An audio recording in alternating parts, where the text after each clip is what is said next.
ಭಾರಿ ಆಕ್ರೋಶಕ್ಕೆ ತುತ್ತಾಗಿದೆ ಪಾಕ್ ಆಟಗಾರನ ಆ ಒಂದು ಸೆಲೆಬ್ರೇಷನ್. ಹೌದು, ಭಾರತ ವಿರುದ್ಧ ಟಾಸ್ ಸೋತು ಬ್ಯಾಟಿಂಗ್ ಇಳಿದ ಪಾಕಿಸ್ತಾನಕ್ಕೆ ಶಾಹಿದ್ ಜಾದ್ ಪಹರಾನ್ ಉತ್ತಮ ಆರಂಭವನ್ನು ನೀಡಿದ್ರು. ಅಬ್ಬರಿಸಿದ ಪಹರಾನ್ ಹಾಫ್ ಸೆಂಚುರಿ ಸಿಡಿಸಿ ಅಬ್ಬರಿಸಿದ್ರು. ನಂತರ ಭಾರತೀಯ ತಂಡದ ಡಗೌಟ್ ಕಡೆ ಬ್ಯಾಟ್ ತೋರಿಸಿ ಗನ್ ಫೈರಿಂಗ್ ರೀತಿ ಸಂಭ್ರಮಿಸಿದ್ರು. ಬ್ಯಾಟ್ ಅನ್ನೇ AK-47 ಗನ್ ರೀತಿ ತೋರಿಸಿ ಫೈರಿಂಗ್ ಮಾಡಿದ ರೀತಿಯಲ್ಲಿ ಸಂಭ್ರಮಿಸಿದ್ರು. ಈ ಅರ್ಧಶತಕದ ಸಂಭ್ರಮಾಚರಣೆ ಪೆಹಲ್ಗಾಮ್ನಲ್ಲಿ ನಡೆದ ಉಗ್ರ ದಾಳಿಯ ಸಂಭ್ರಮಕ್ಕೂ ಹೆಚ್ಚಿನ ವ್ಯತ್ಯಾಸಗಳು ಕಾಣುತ್ತಿಲ್ಲ.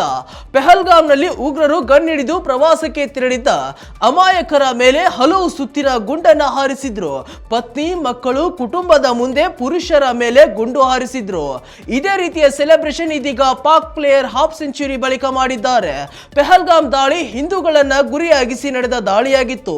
ಈ ಪ್ಲೇಯರ್ ಕೂಡ ಹಿಂದೂಸ್ತಾನ ತಂಡದ ಡಗೌಟ್ ಕಡೆ ಬ್ಯಾಟ್ ಅನ್ನ ಗನ್ ರೀತಿ ತೋರಿಸಿ ಗುಂಡಿನ ಮಳೆ ಸುರಿಸುವ ಸೆಲೆಬ್ರೇಷನ್ ಮಾಡಿದ್ದಾರೆ. ಸಂಭ್ರಮಾಚರಣೆ ಭಾರತೀಯರ ಆಕ್ರೋಶಕ್ಕೆ ಕಾರಣವಾಗಿದೆ. ತಕ್ಷಣವೇ ಭಾರತ ಹಾಗೂ ಪಾಕಿಸ್ತಾನ ಪಂದ್ಯವನ್ನ ನಿಲ್ಲಿಸುವಂತೆ ಆಗ್ರಹಿಸಿದ್ದಾರೆ.